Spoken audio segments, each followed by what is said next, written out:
if you come interview for a job with me, I will not ask you a single question about what your experience is. You could come to me with 30 years of experience in my sector or not a single second of experience. I'm going to ask you the same questions because the answer is that my own experience has told me that it just isn't that relevant.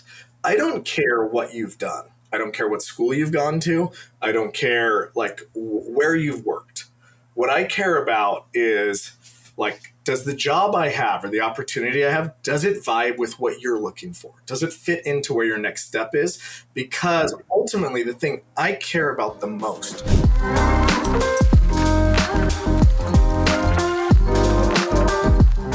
Can playing poker teach you to be a better lawyer? How do you make it in Silicon Valley without the traditional big law firm experience? And how do you make the jump to public company general counsel? Today, I am joined on the abstract by Andrew Woods, general counsel of PubMatic, the publicly traded ad tech platform. For those who are in the know, in the ad tech industry, PubMatic is an SSP, a supply-side platform. Andrew has global legal experience, including previously spending about 8 years at Twitter, leading their revenue partnerships legal team, where he got a deep education in privacy law. And before that, he spent some time at another ad tech company called Turn. Andrew, welcome to this episode of The Abstract. Thank you, Tyler. I'm very glad to be here. We've got a couple of different themes that we want to cover off on today, including building an expertise around ad tech and privacy. That's a subject close to my heart as well. I had a little bit of experience there too, as well as growing into a GC role. Before we start, though, you've got a pretty fantastic story about how you got your law degree. It's sort of like that movie 21, if folks remember it, about the MIT kids who go and gamble on the weekends and help pay for MIT. How did poker help you at least pay your way through law school? Yeah, and again, thank you for having me today. Poker was something I sort of found my way to starting in my late teens. So when I was 15, 16, 17, I discovered the game of Texas Hold'em and sort of this poker right before kind of this poker craze hit America in sort of the early aughts. And I was early to the scene, and I had discovered a book called Super System, which is now quite well known, but at the time was a very sort of rare legacy of 80s poker theory and a bunch of silliness. I got super interested into the game behind the game. I've always been somebody who was really into puzzles, really into games. I grew up playing strategy games, board games, computer games, the whole sort of thing. And I've always been really interested in the game theory and the mechanics behind sort of how different systems operate and how you can play these games and how you can generally tell a story in a way that helps to move things one way or the other. And to me, ultimately, that's what poker is. It's about you're telling a story with your actions and you're trying to induce somebody to do something, whether that is you want them to fold, you want them to bet, whatever the case may be. And I started playing poker. I started playing cards in my teens. And then when I got to college at UCLA, I got really into it. And it was a vehicle to meet people and then eventually became a pretty large part of sort of my life and a source of revenue and sort of all these things. And it became a framework through which I started really studying the game, starting to learn the game theory underneath it, starting to learn some of the math, starting to learn some of the soft skills that became sort of a cornerstone of poker. And then ultimately, I started playing poker like a lot and doing this as a primary source of revenue in conjunction with sort of like, the school thing and going to the undergrad, and took a year off after I finished college to play cards and to sort of explore that space.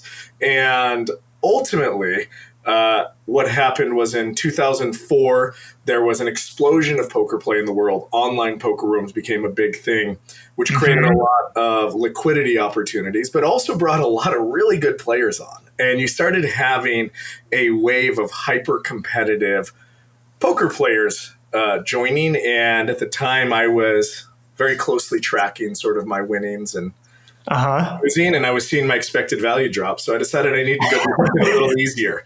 And so I went to law school. And, I started looking at this idea of what did I want to do with my life? And really it came down to, I really enjoyed playing cards, not because of the actual playing itself. That was fun. But at the time I was playing like a lot, and it becomes a grind, right? You're trying to scrape a profitable existence. And what I started thinking about was two things. One, if you're trying to play cards for your money, the dental plan sucks, right? Like there's no 401k, there's no dental, there's no health insurance. And I frankly wasn't good enough to think like, oh my God, am I going to get twice as good, 3 times as good, 4 times as good? Am I going to be doing this when I'm 60, when I'm 70? And I started thinking about building a sustainable career. And then that brought me back to becoming a lawyer, which is always somebody I had thought about, something that I had considered, but really a profession where I saw a lot of parallels between the things that really jazzed me about playing cards and the things I would go out and do. And so I went to law school. And then I had the ability to kind of take those poker skills and help me both in law school. It ended up animating a lot of my educational career, and it also provided a way to help offset some of the costs of law school, which was nice. It's super cool. Not a story that we've ever had before on this podcast. I just to put like a fine point on it, I am curious. Do you use those same skills that you learned in poker around telling a story or trying to understand what someone else is doing today? I mean, is that negotiation skills basically, or is it something slightly different? How do you think of being good at poker as aligning with being a good lawyer, let's say, not even specifically a general counsel? I can't overemphasize how much I pull from sort of my background playing poker and the everyday elements of every aspect of my job. If you think about what poker is, it's a game of incomplete information. So to contrast it with chess, for instance, like you see a lot of parents, I do it with my own kids, where there's chess clubs at school. They're like, hey, we want you to play chess. Chess really helps your mind develop, et cetera, et cetera. But when you're playing chess, it's a game of complete information. You can look at the chessboard and see every possible outcome, right? It's just a question of whether you can process it or not. That's why supercomputers can beat humans, because they can just process more steps down the line. That's not life, right? That's not a deal. When you're trying to negotiate a deal, when you're facing a litigation, you never have complete information. You never know what another person is doing. Poker, in contrast, is a game of incomplete information. There's an information asymmetry between you and the other person engaged in what is essentially a negotiation around a table. There's an element of chance driven by the cards that are going to come. And when you look at sort of the variance introduced by the cards and the game of incomplete information, you start to have something that, in a game format really starts to approximate the types of things we're trying to solve. Let's align it to like sort of a contract negotiation.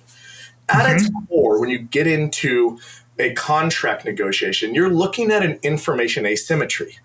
I know what we're going to do. I know what we could do. The other side of a contract negotiation doesn't. I don't know what they're going to do. I don't know what they want, right? So we're engaged in a series of signaling exercises, which in the poker world is bets and checks and your table image and a bunch of the things you do as you're starting to demonstrate kind of what your hand is. And you see the same thing in a contract negotiation. We're trying to signal like strength or weakness, or we're trying to signal, you can trust us, and like, here's what we're doing. And there's a whole bunch of different levers you can pull to get there. But the core problem you're trying to solve is information asymmetry, because my general belief in deals is that people have an enormous capacity to accept bad news, to take a deal that may not be perfect, as long as they don't think they're being tricked. So like when I'm in a contract negotiation, my main goal is to try and reach a level of trust with the lawyer who's my counterpart on the other side, who I'm partnering with, to be like, hey, man, I'm trying to put it all out here on the table so you understand exactly what's going on. Because if I can take the risk that you're facing and put a box around it, then you can wrap your head around it and figure out, is this a deal you want or that you don't want? And similarly, convince their business people, like, I'm a reasonable person. We're doing reasonable things here. Like, here's how this system works. All this stuff kind of lines up A plus B plus C in order to equal out to something we want to do together. And that's what you're doing in poker, right? I'm trying to tell you a story, and I'm trying to make my actions line up to make that story make sense to you. And if you trust me at a poker table, and I know this sounds weird because you're talking about poker and trust, but if you trust me, whether you trust me to tell you the truth or you trust the story I'm telling you, you will get to a place where you almost certainly will do the thing I expect you to do. And that's generally in my benefit. And the only difference there in the contract negotiation and poker is in poker, well, I suppose you could take the house's money, so not everybody loses. Poker's generally a zero-sum game, right? But or like slight negative-sum game if you're talking about the house's take rate and things like that and sort of the rake. But when you're thinking about a contract negotiation, you're right. It should be additive to both parties. Yeah.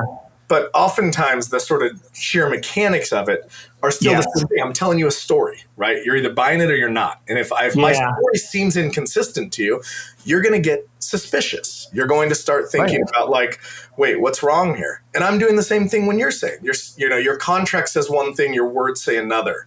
This is inconsistent. Okay, wait, you said you're going to do something, but then I'm looking at a loophole in your limitation of liability that seems to exempt you from this. And suddenly I'm wait, what's going on here, guys? You're telling me I don't have to worry about this, but your paper's telling me I got to worry about this. These are the sorts of things that slow down deals. And so sort of my experience playing poker has weighed heavily into that. Did you know anybody else? Did you go and play with other students? Did you know anybody else who had a similar sort of trajectory, or was this something that you were doing on your own? In other words, was it actually like 21, the movie? So two different things there. One is I stopped playing. It was hard for me to play higher stakes, big money poker and go to law school at the same time. So understandable. The amount of money I was playing for dropped somewhat dramatically. We did play a lot of poker in school. And while I was in school, I actually met a professor who became maybe my closest mentor there over a poker table at the school. Charlie Nesson, who is and was a professor at Harvard for many years, was somebody I met at a poker tournament, playing poker with him. And then ultimately, we were both really interested in sort of the mechanics and legality of poker. And that led to us building and co-founding a think tank that we ran out of Harvard for a couple of years called the Global Poker Strategic Thinking Society, which is the GPSTS, an acronym and a name I didn't come up with, so I won't take credit for it, but it really rolls off the tongue. But something that we were able to launch and start looking at both the legal academic elements of poker, but also trying to organize and encourage thinking about playing poker as a mechanism for developing some of the skills that are really useful in lawyers and really in everyone. In another life, you probably could have been a law and economics guy or something with theory and maybe. I've always been interested in it, but so there were lots of poker players around Harvard. There were some very successful ones. When I was at Harvard in the Harvard College of Economics, Brandon Adams was a PhD student. He is a noted professional poker player, significantly better than I was, far more successful. But there was a community of folks around who were all very successful and very effective. So after you graduated from law school, and this with most people is sort of the part of their career that we don't talk that much about because they go to a big firm and they end up spending 3 years there, 4 years there, 7 years there. Maybe they make partner. You did not do that. You decided to go and do something different. Tell us, what you did between the time of graduating law school and then ultimately where we'll get to, which is making it in Silicon Valley and sort of finding a career in the Bay Area. Yeah, as you might be picking up, I've never been the most orthodox of guys in my approach. But one of the things that when I was in law school, I was on the path towards doing exactly that. I had done my summers at big firms. I had a job sort of as I was approaching the end of my year to go be a first year associate at a large, T20 law firm as doing employment litigation, was lined up. And then sort of two things were happening in parallel. One was I couldn't shake the feeling that I wasn't really sure this is what I wanted to do. It kind of felt like this is just kind of what you do next. And I was like, whatever. It's like you get paid a bunch of money, you get to go be, it's a good, solid career, all that sort of stuff. And the other one is I met a girl. And so I started dating this woman pretty seriously in kind of the midpoint of our 2L year. And our 3L year, it was like really serious. And I thought it was going to be something. So I went to her and I said, hey, I want you to move to LA with me while I go be this associate. And she was in law school with me. And she said, I'm going to go be an associate in New York. I think you should go to LA and, we'll talk. And I said, well, I love New York. And so I decided to move to New York. We got married, so it worked out for us. But as I sort of worked through that process, the firm said, okay, they would agree to move me to the New York office. But I was moving to that firm to work for a partner in a practice group. And I really wasn't jazzed by this idea. And it really put me in a position where I started thinking about, like, what is energizing to me? What are the things that I want to do? And in that world, I think maybe law and medicine are parallel in this way, but like you're sort of programmed, like you go to the best college you can get into, you go to the best law school you can go to, you go to the best firm you can go to. And like, who cares about like what the firms are? It's all pretty fungible. Just like, pull out your US News and World Report or your AmLaw rankings and like just get to the highest ranking thing you can do and just do that thing. And like it's signaling. Yeah. And whether that makes you happy or not, like, has never really entered in the equation, and there's no way to measure that. And so, like, how will other people be impressed when you come in the room if you're just like, this isn't a thing you wanted to do? And when I was making that decision, I had an offer from a guy who we had met through this poker think tank that I had built with Professor Nesson to come work with him. And it was a very different thing. He was one guy working out of his kitchen in his apartment.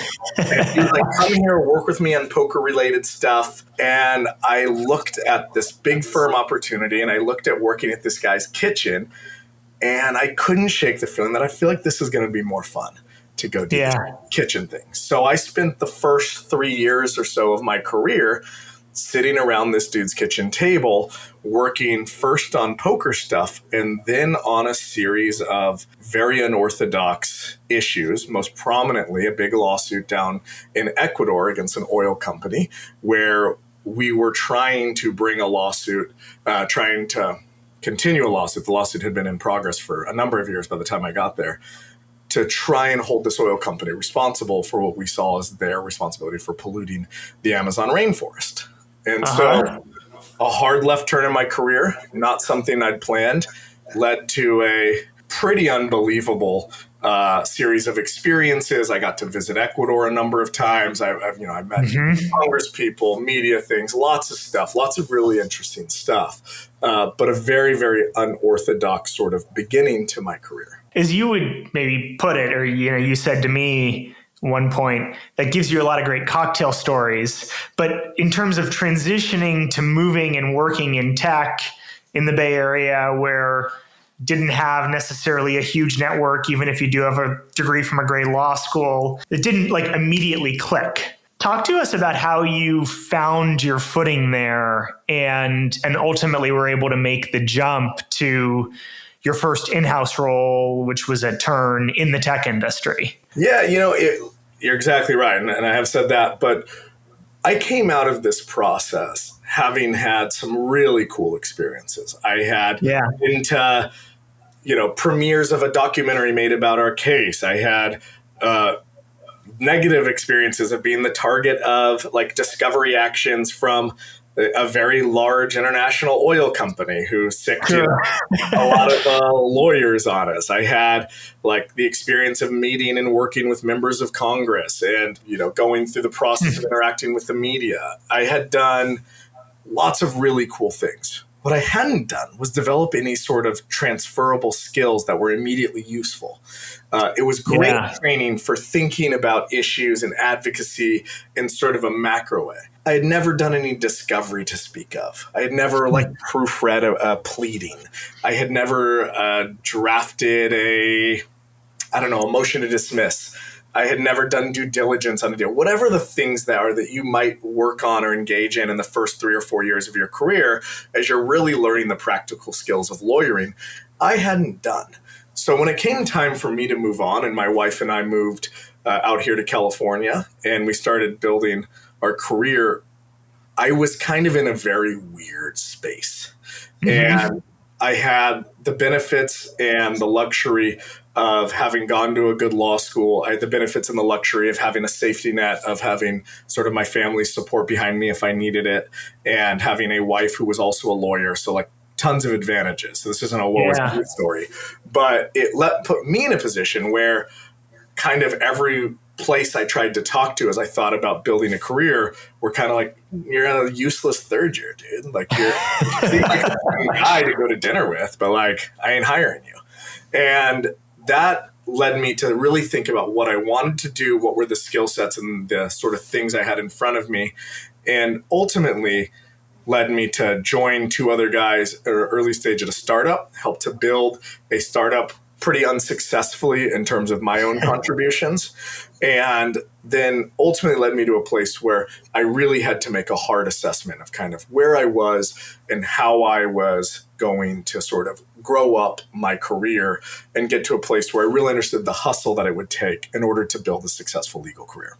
So for me, that meant trying to find a spot where I could get in and start to learn, and really a humbling process of me thinking that I was pretty amazing and finding out that not only was I like not as impressive as maybe I thought I was, but also like not as effective as I'd hoped to be. And I really needed to spend a bunch of time figuring out how to like refine my, like hone my craft and how to be like a really like good lawyer and a good contracts lawyer. That's a journey that is still continuing for me. I'm not suggesting that like I've done it, but I literally had to like go through, like I was back going through a secundi placement firm I went through Fenwick's Flex by Fenwick program, get a spot in. And I remember at one point I was trying to get hired into one of these spots, and Turns GC, Max Ochoa, who's still a friend of mine, was going camping. And he had a lawyer who was there, and he's like, I'm going to be out of cell phone service for like a week. I need like somebody who has a pulse and a bar admittance to like sit here for a week. And I legitimately bought a book called, I think it's called The Tech Lawyer's Handbook. And it was a book on like how to negotiate contracts for tech lawyers. And I took it with me to work, and I was like, all right, here we go. Let's do it. And I had to, like through hook and crook, figure out how to be a lawyer, how to be a commercial lawyer in-house, how to be able to like think through these things. And that's where I really started pulling on maybe not the hard firm experience that I never had, but the concepts that I had learned around a poker table, the concepts that I had learned in school a bit, but really trying to draw on sort of that storytelling and understanding the stories that other people are telling you, and figuring out like, what is the game going on when you're negotiating a contract? When you're dealing with an internal client, what are they telling you? What is the information that doesn't matter? What does? Like starting to pull that out. And when Max got back after his week, he said, oh, you did like a pretty good job. Do you want to do another week? And that launched a Princess Bride-like story of like the Dread Pirate Novels, where for 3 months, it was like every week, it was like, good evening, Wesley. I'll probably kill you in the morning. But it was great. And Max was incredibly generous with his time and trained me in a way that I had never been trained before. And I had the benefit of other great mentors there, like Jason Marco and some of these other lawyers who were on that team or around that team that I was able to learn from and build sort of a core skill set. And that was just like a hustle game. I suppose this is skipping ahead a little bit, and we'll come back to sort of like building skills around ad tech and privacy and such. But having had that experience and knowing sort of what you walked into that job possessing, the ability to sit next to a congressperson or go toe to toe with the large international corporation, even if you weren't as well resourced, but also maybe what you lacked. Do you hire differently because of that experience, you think, from some of your peers? Or how do you look for some of those raw skills while recognizing that maybe junior people who you hire also have slightly inflated egos sometimes or lack certain hard skill sets that they're going to need to learn. Talk to me a little bit about that. Yeah, and the answer to that is yes. Conclusively, I do. If you come interview for a job with me, I will not ask you a single question about what your experience is.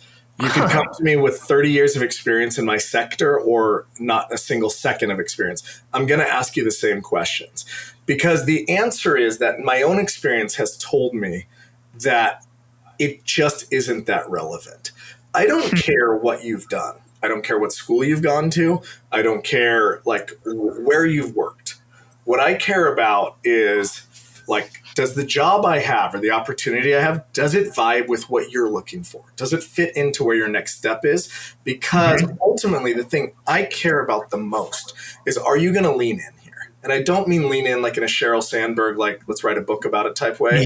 Like, are you going to be like excited to try and figure this thing out? Because the experience I had when I like more or less bluffed my way into that first job at Turn was like, I was like, man, I need a paycheck. I have a 3-week-old baby and no job.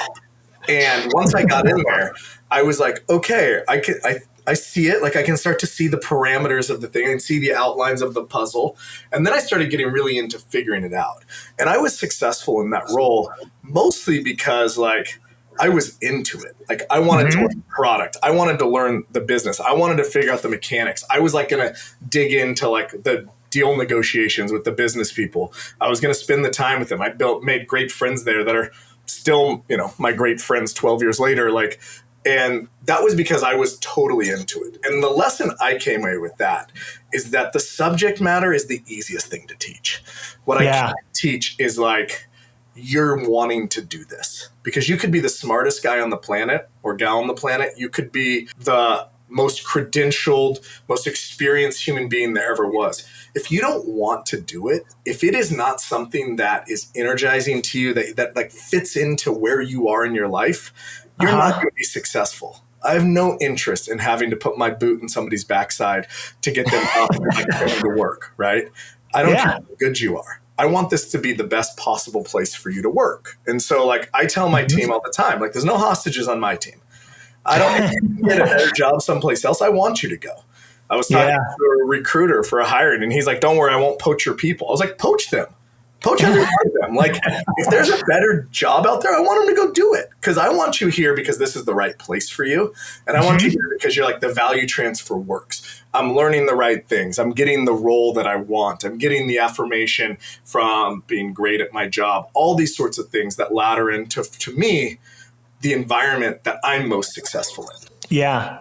Do you have a favorite interview question to tease that out? So I ask a series of scripted interview questions. I don't want to get too deep into them because I do ask them to people. And I want to like get like honest reactions.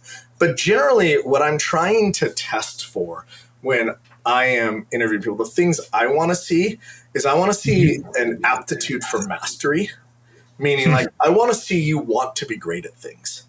I don't care what it is, really. I don't care if it's collecting fountain pens. I don't care if it's like playing soccer. I don't care if it's legal stuff. Like I want to see you think of yourself as somebody who masters stuff. I want to see somebody who wants to be autonomous, somebody who wants to own the work, somebody who's going to think of the projects I give them as like, I'm the quarterback. This thing is mine. And I'm going to rise and fall with this. And like, I will be mad at you if you come and try and work on this project because this thing is mine. And like, because I want to see that level of desire for sort of autonomy. And I want to see people who are jazzed by significance. I want to see somebody who is like, hey, the thing that matters to me is mattering. It's not about like the paycheck. Look, paychecks are important. You got to make enough money to like take money worries off the table.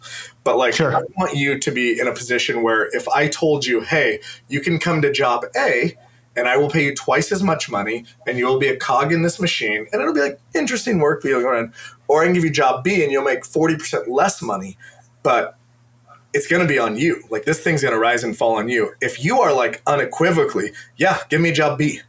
Like, the money will come. Like, I'll make that comp later, but like, I want to be in it. Then, like, then we got something there. The abstract is brought to you by SpotDraft, an end-to-end contract lifecycle management system that helps high-performing legal teams become 10 times more efficient. If you spend hours every week drafting and reviewing contracts, worrying about being blindsided by renewals, or if you just want to streamline your contracting processes, SpotDraft is the right solution for you. From creating and managing templates and workflows to tracking approvals, e-signing, and reporting via an AI-powered repository, SpotDraft helps you in every stage of your contracting. And because it should work where you work, it integrates with all the tools your business already uses. SpotDraft is the key that unlocks the potential of your legal team. Make your contracting easier today at spotdraft.com. Talk to me about I like that word mastery. I was going to use, subject matter expertise or something like that as we talk about ad tech and we talk about privacy, but mastery is sort of a better way to put it. How do you, once you're in the seat or in the role, maybe you don't have any background in ad tech or you don't have any background in privacy law and regulation, both of which, by the way, are quite complicated.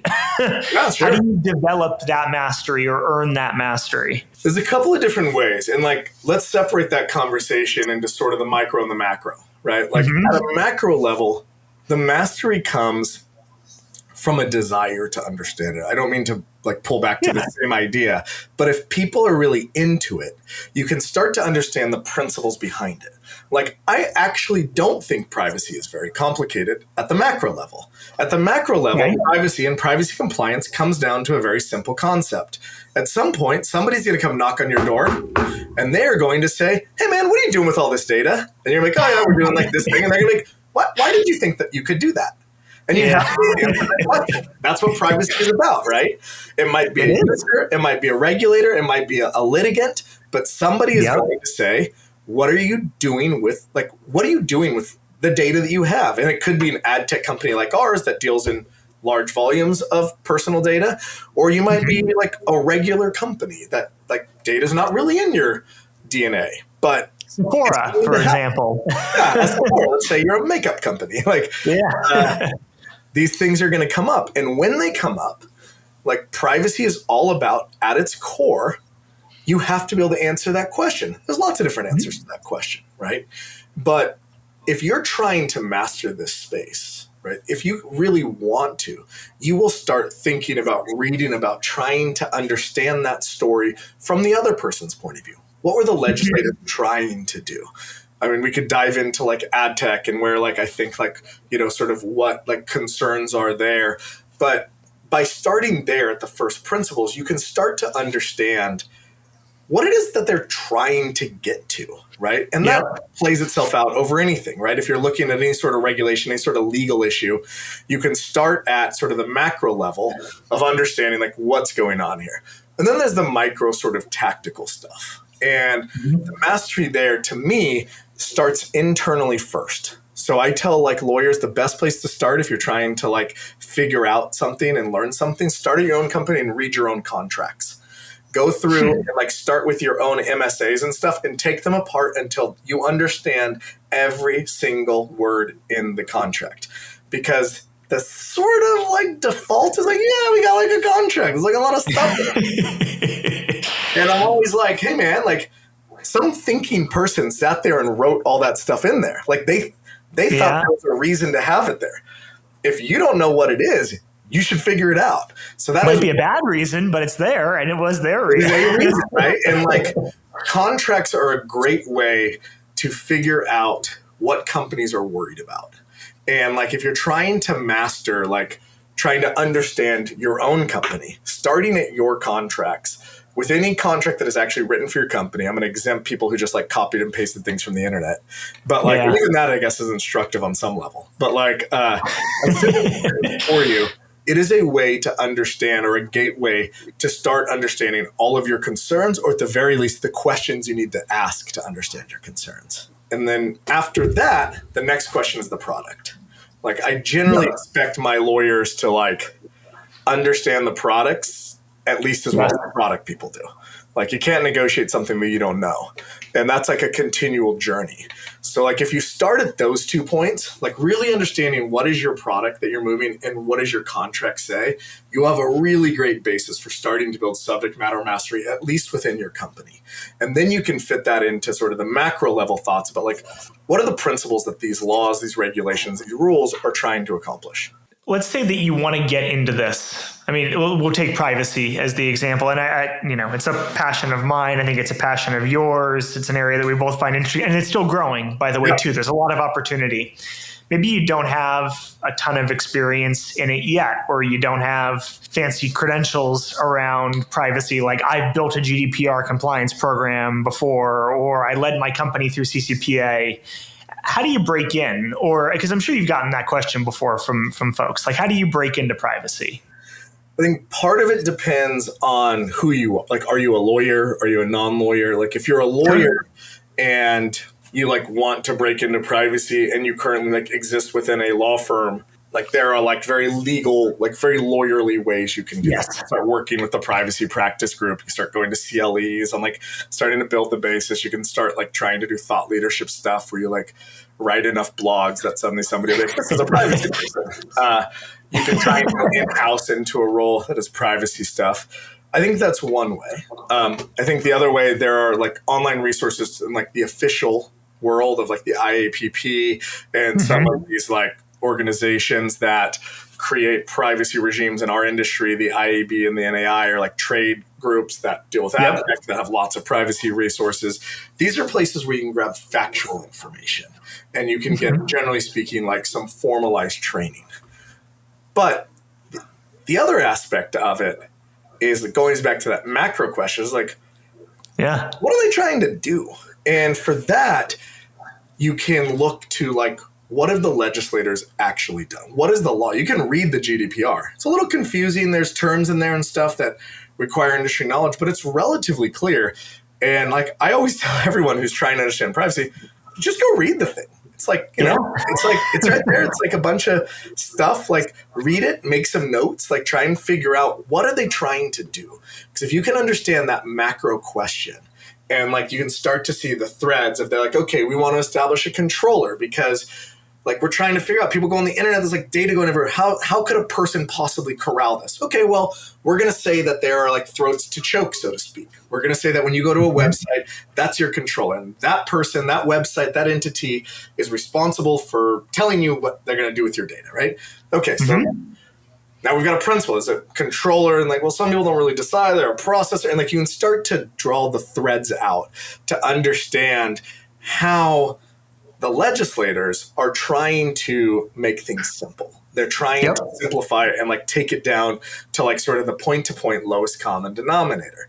And that to me comes back to that question of if that knock comes on your door and they're trying to say, what do you do with that data? Who do you ask? Well, the GDPR helps you figure that out, right? And like I try and tell people that the best way to get into privacy is to start by reading it and trying to understand that first principle. And once you've like really grokked that, once you understand that very deeply, then the rest of things are just details. They're mechanics. They are passages. It gets very complicated, right? There's 100, maybe thousands different variants, consent strings, all these sorts of things. But they all come back to sort of these core questions. Something I've been thinking a lot about, and we could take this from both a, like learning perspective or just from an operational perspective, but what's going to happen around AI, of course, and in particular AI governance, where that's going to live in organizations, who's going to either sort of seize it and say, hey, like I want to own this, I want to master this, right? To use your word, who's going to be responsible? Do you have a perspective on that, both for yourself and your legal org, but also more broadly, what you think is going to happen around AI governance? I don't know yet is the first answer to that question. I think we're like in the very early days. I think that you're going to be at a place inevitably where things become much less manual, where you get to a point of confidence where you can rely on the tools in a different way. The way that I think about what I see as the most immediate impact of AI, and just to be clear, I'm assuming that we're talking first about like AI's impact on privacy rather than Yes. governance around AI tools specifically. But when I think about AI's use, I think about discovery. And I think about like discovering class action lawsuits in the 80s and the 90s of associates who spent the first 10 years of their career in literal warehouses in like New Jersey, going through documents manually, hand to hand, before e-discovery really became a thing. And now it becomes, a pretty massive exception to the rule that you would do physical like review of like discovery, right? And like that you would even do a physical manual review of documents produced in discovery without first searching them with an e-discovery tool, trying to catalog them and then trying to go through them in that way. And to me, it feels very much like AI is going to function in the same way. That right now we're looking from a privacy compliance standpoint at consent strings and opt-outs and having to click on, banner consents and CMPs and DSAR requests and all these sorts of things that ultimately are still very manual processes, even with the types of sort of what I would consider nascent tools that are on the market today. I think that's going to change dramatically in the next like 2 to 6 years. Like I think that in 2030, the idea that I would be sitting here being like, hey, we're going to have such and such person manually review a DSAR request and respond to it is going to seem insane. The fact that a human would manually submit it is probably going to seem insane. Like, I think these things are going to change somewhat dramatically. And so right now, I don't know where that puck is going exactly. But I do know that assuming that it's not going there is pretty foolhardy. Yeah, I tend to agree with that. We haven't talked that much about your specific experience at Twitter and what led you to PubMatic. But in a general sense, I mean, both ad tech, Twitter, most people I don't think know this necessarily, but Twitter has a huge part of the business was ad tech. Maybe less so today with the direction the company's going. So you had deep ad tech experience, deep privacy experience. But, one big difference is you stepped into the GC role at PubMatic is that it's a publicly traded company and now you're responsible for securities law and all the rest. How did you end up making that jump? I think that's something that in particular, a lot of folks who are GCs who are listening might be interested in because, I don't know, but I guess that you probably had to overcome at least some objections sort of as a part of the interview process, which is, are you going to be ready to take on a public company GC role? Tell us about that. Yeah, so when I think about my career, and this is a change that I sort of made. So I originally went into Turn, and I sort of had to learn how to be an in-house counsel. I had to learn how to operate. When I joined Turn, it was about 200 employees, grew to about 600 during my tenure there. So and that was in the days, like they were trying to get to unicorn status. That's the days when like unicorns were a very rare thing. And like Turn was pushing aggressively to expand. And it was really an opportunity for me to do what I consider like a tour of duty, learning how to be an in-house counsel, how to be a tech lawyer, how to be a lawyer inside a fast-growing, like smallish sized company. And I read this book called The Alliance, and it's a great book, but it has this concept of tours of duty and built into it about, thinking about your career as a series of sort of tours of duty that should each be transformational, like who you are, what your resume is, borrowing the military concept of like you send somebody off to do a tour of duty and they come back with a new skill set and they're like ready for the next thing. And that was sort of how I think about my journey. I was at Turn learning how to be an in-house lawyer. I moved to Twitter to learn how to like be at a big company, how to work as a part of larger teams, how to work with, sophisticated people and resources behind you to operate on like a much more public stage and to operate where you really got like consensus as the driving mechanism for building a community. And then I stayed at Twitter and did my second tour of duty at Twitter to learn how to be an executive, to learn how to like be a manager, to learn how to operate, as part of like the executive staff of like the chief revenue product officer, how to like sort of interact with people at sort of the VPC level, how to support those teams in the way that they need to be supported, in the way to operate sort of in that manner. And what I've typically found is these tours of duty generally take like 3 to 4-ish years, and it fits nicely into like my 8 years, 7.5 years at Twitter. And I got sort of towards the end of that, and it was time for me to move if I was going to grow. And for my purposes, I wanted to go be a GC. I had to make the decision about like if I wanted to go down the GC route or if I wanted to go to like, sort of running a function within a larger company. And I think there's a lot of pressure in the legal profession to choose one of those routes versus the other. And I don't think that's fair. Like, I think that those are like equally valid things. And I don't think that a GC or like a CLO is like the end of the rainbow, and nor should it be. But I made the decision that I wanted to do that. And that was important to me. And I made that decision by thinking deeply about like what mattered to me. Because I had one of the world's great jobs at Twitter. I left before Elon took over, so I can't speak to the Twitter 2.0 Elon world. But Twitter 1.0 was a fabulous company to work at. Unbelievably sophisticated people, very employee-friendly workplace, great work-life balance, good compensation, like all this stuff. And I had, I was a director there and had a team, and like we were doing our thing. And, to come back to that concept of sort of mastery, autonomy, and significance, I felt like I had mastery. I felt like I had autonomy. But I couldn't shake the feeling as I sort of got to the end of my 6th-ish, 7th-ish year there that I was starting to lose the significance. I started to feel like I'm not sure, even though like I have a fairly broad scope and I'm like, everyone trusts me to do my thing. And like, I made a lot of like wonderful friends. I couldn't shake the feeling that like, if I get hit by a truck tomorrow, this thing's going to keep moving. This thing's going to be fine. Like, I couldn't shake the feeling that like the consensus driven nature of the role meant that like, I really wasn't contributing that much. And I have kids. You can see one of them back there on the wall. And I started feeling like in a really weirdly first world problem, unorthodox way that like, I have like an amazing job and I don't want it.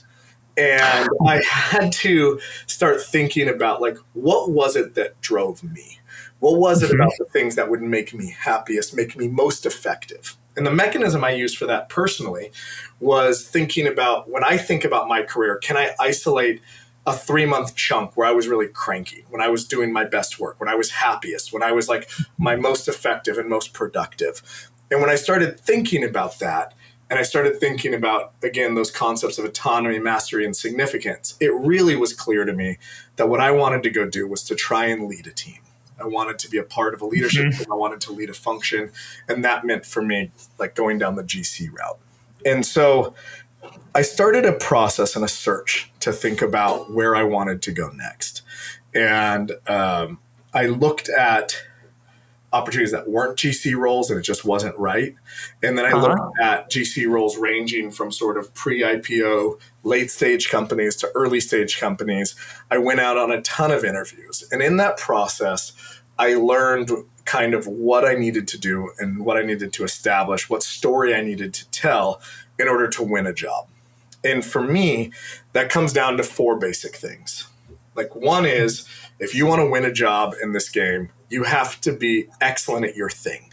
So if you're going to be coming from the commercial world, you got to be a crackerjack contract lawyer. You got to be able to negotiate like at the highest levels. You have to know how to build contractual processes. You've got to know like, okay, we're going to do a click wrap here. We're going to do, we're going to negotiate these. Here's when we're going to negotiate. Not all the sort of levers you pull in order to drive that. If you're going to be a corporate person, same thing, right? If you're going to be a securities lawyer, you got to know how to take somebody out. You got to do all the stuff that you would do as part of like, if you're going to like sell yourself as somebody who can come help you IPO, whatever the case may be.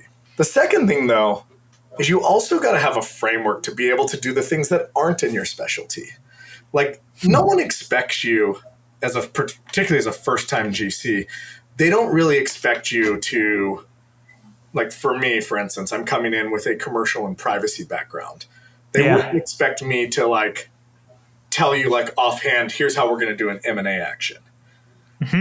But they do expect me to know how to think about it. They do expect me to have them say, hey, we're going to buy a company, and have me not be like, what do we do? And so there is a whole process of being able to answer those questions and to be able, when you're asked a question about something that's outside of your area, being able to say, hey, I don't have a lot of experience there. I've never done this. But let me talk you through how I would think about that problem. And let me talk you about who I would call to help me with that. Because the fine answer to a question like that is, yeah, I don't know anything about tax. I haven't done tax work. Yeah. Tiana Dvornik, my friend from law school, is the world's leading tax expert over at Wachtell. And I will text her right now and we will hire her and have a great tax answer. There is an answer to these questions as you sort of work through these things. The third thing I think you have to have is executive presence. And by executive presence, I don't mean being a white guy standing in front of a PowerPoint talking into the two white guys on this call notwithstanding. What I mean is the ability to go from the tactical to the strategic and the strategic to the tactical. You have to be able to hear a conversation and say, hey, I'm isolating our strategic goals up here at the 30,000 foot level of trying to do A, B, and C. Now, here's some paths and how we're going to get there. Here are the trade-offs for each of those paths. These are the avenues we can take to try and ladder into that goal. And conversely, you have to be at the tactical side and be able to hear people be like, okay, we're doing XYZ thing, and be like, cool, if we pull those levers, here's how it's going to get us closer or farther away from our strategic goals. And you have to be able to see that and center your team there so that you can effectively guide strategy. And the fourth thing you have to be able to do to win these jobs, in my opinion, is you have to be able to show that you can produce. You have to be able to show that you can be pragmatic and you can deliver projects on time, that you can do them under budget, that you can show up and figure out a way to land the plane. And you have to be able to do it when you don't have the ability to call up Latham and say, deploy 1,000 associates. Anyone can do that, right? So for me, the process of going through my GC search involved a ton of false starts. I think I went out on 28 interviews. And I think I won 3 jobs, and then the fourth job was PubMatic.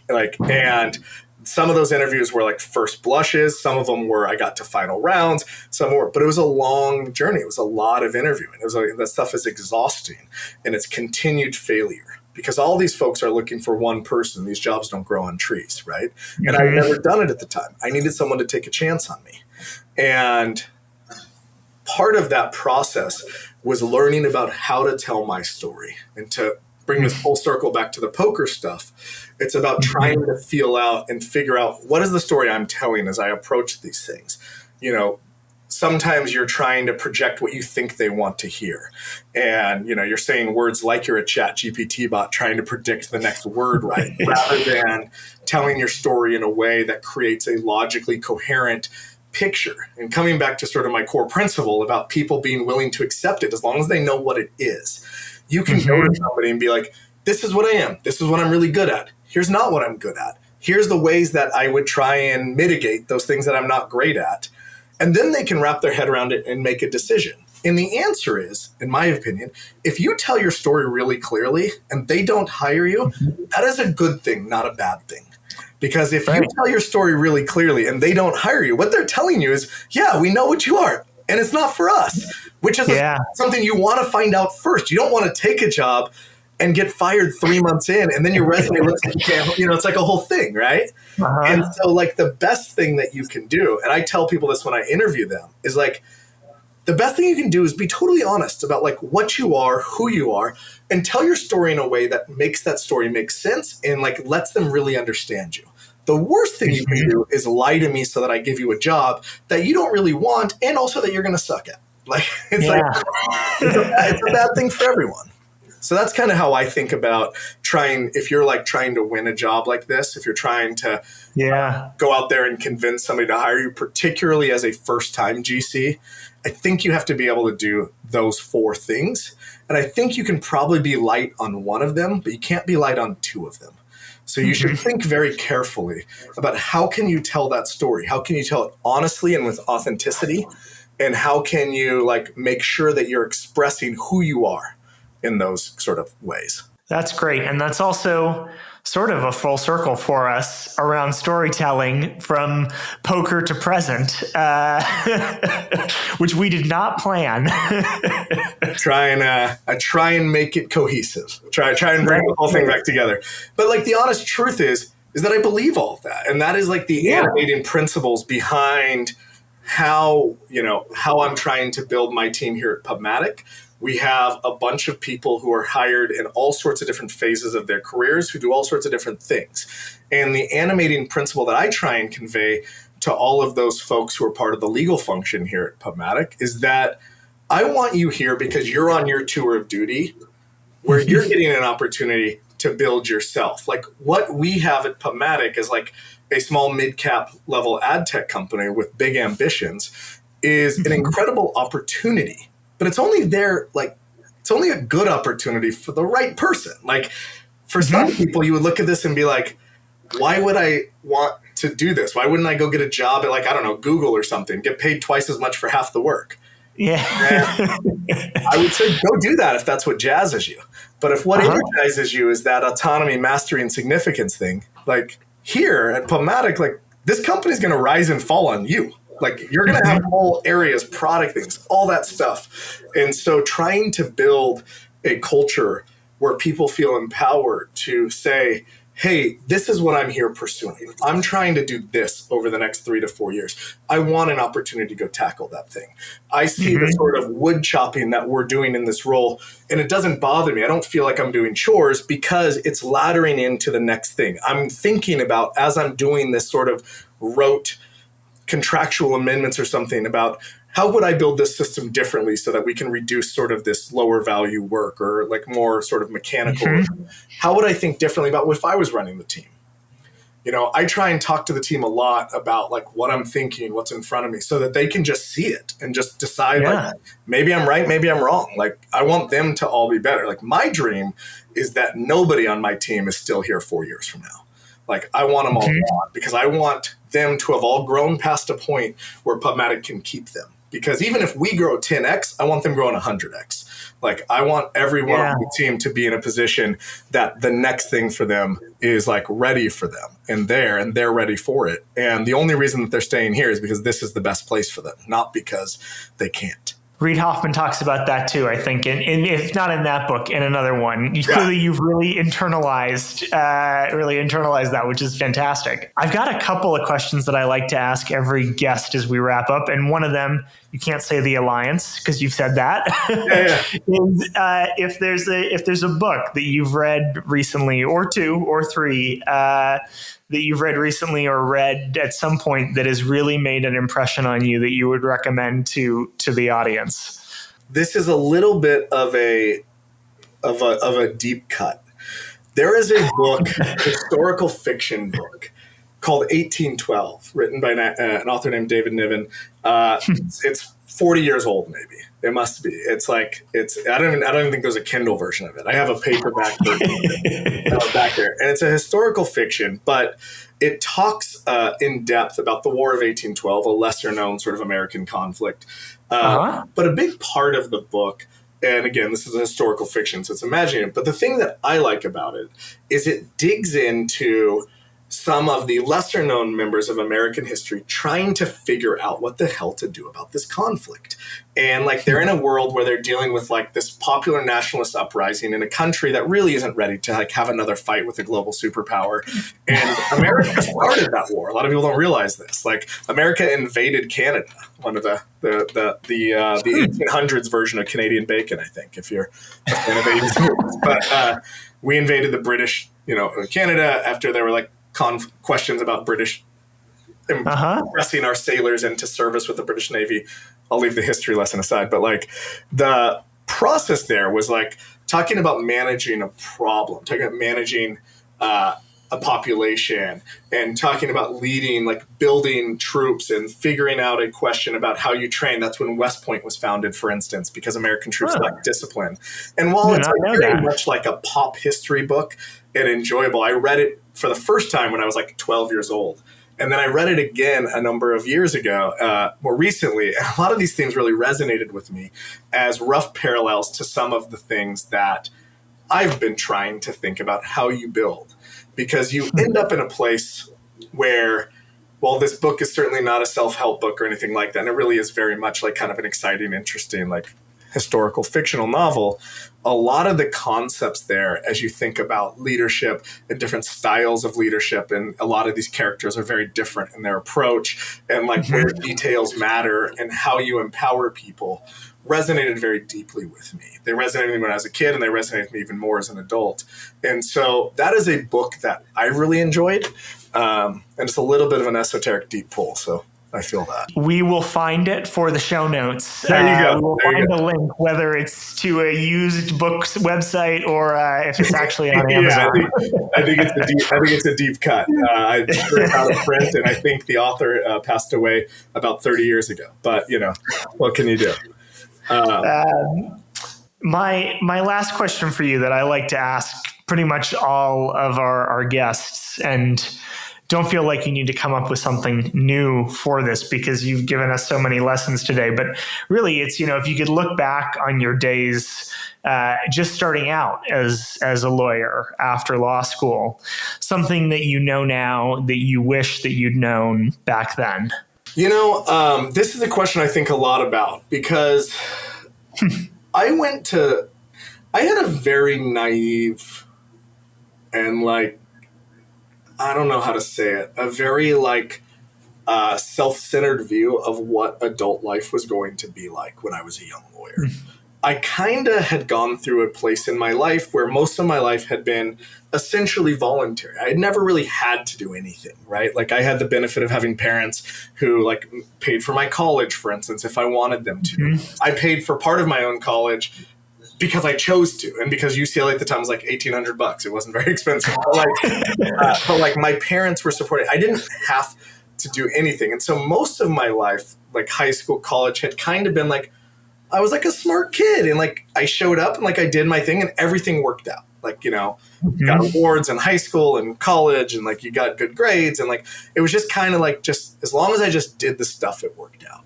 And I never really had to think about what makes me happy and what am I willing to do to find real fulfillment. And what I think a lot about is I kind of showed up into my career and Forrest Gumped my way through the first half of my career, just kind of thinking if I just showed up and I was smart, things would kind of happen. Somebody would take me under their wing, and I'd end up doing great. And I found out sort of in that early phase of my career that is not true. And that's not enough in and of itself. I'm sure some people live charmed lives. And again, I had tons and tons of advantages, but trying to think about what I was willing to do and the work I was willing to put in and how I wanted to craft my career was sort of the turning point for me professionally in thinking about what I wanted to go do. And so the thing that I try and encourage young lawyers to think about now when I talk to them, the thing I wished I would have done is I would have had more clarity on what actually jazzes me. I wish I had a deeper understanding, again, pulling on these same threads, this autonomy, mastery, significance, that for me, the what I'm working on matters much less than those environmental questions. If I don't have those three things, I'm going to be deeply unhappy. Working on the coolest thing on the planet won't matter to me if I don't have those things. For other people, if they don't feel like the concept that they're working on is worthwhile, then they won't do it. They want to feel like they're part of something that is something, whatever that is, whether it's very cool and popular, whether it's a good thing for the world, whatever the case may be. There's some sort of extrinsic motivator there that motivates them. And particularly for lawyers, I was mentioning earlier, we spend no time at all thinking about, as the young lawyers, what actually makes you happy?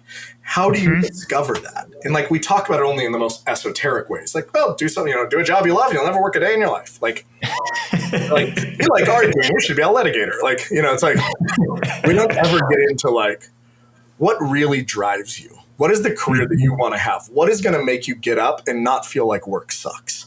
And because we don't do that, we have a bunch of lawyers who have substance abuse problems. So we solve that by assigning them CLEs on ethics and substance abuse.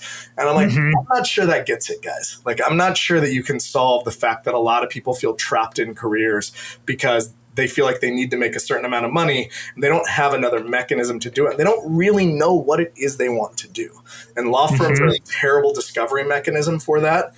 And so what I try and encourage the young lawyers when I talk to is like, really think about when are your best days? What are the things that like you like went home and you're like, today was cool. This was a good day. This was like one I enjoyed. And then like try and build your career towards that. It doesn't have to be the next thing you're doing or the thing you're doing right now, but make that environmental thing, make that thing the thing you're going to go get. Run to the things that energize you. And generally speaking, I wish I had understood that earlier. Because if I had understood that earlier, I think it would have helped I think I would have been more successful. I think it would have been more successful earlier. I think I would have had fewer bumps along the way. So that's the one thing I would tell people. What a great message. I had one of those days because I got to do this. Hey, there we go. And as you can tell, the other thing that I really enjoy is hearing my own voice. So why not spend some time talking? Well, Andrew, thank you so much for joining this episode of The Abstract. This was really a fantastic conversation. Appreciate you taking the time. Hey, thank you for having me, Tyler. A very nice honor to be included. And to all of our listeners, thanks so much for tuning in today, and we hope to see you next time.